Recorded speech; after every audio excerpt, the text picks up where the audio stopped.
దరిద్రంలో ఉన్నాడు, ఉపయోగం ఏమనుంది ఆడి వల్ల? చూడు, ఆ దేవుని ప్రేమను ప్రకటించాలంటే ఆడి దగ్గర ఏముండాలి? 10 మందికి సాయం చేయగలిగిన వ్యక్తిగా ఉంటేనే కదా. అందుకనే దేవుడు, మీరు బహుగా ఫలించటం వలన నా తండ్రి నామము.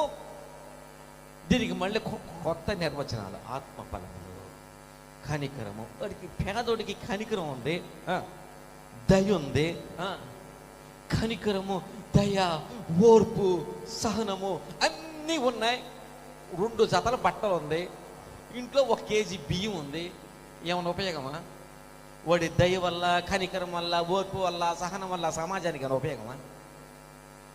మీరు చెప్పండి. నేను వాస్తవంగా మాట్లాడతాను, కరెక్ట్గా ఉన్నట్టు మాట్లాడటం లేదా? ఏమైనా ఉపయోగం వాడి వల్ల? ఇవన్నీ ఉండి వీటిని చూపగలిగిన స్థాయి ఉన్నప్పుడే దేవుని నామాన్ని మహిమపరచబడుతుంది. హల్లెలూయా. యోబు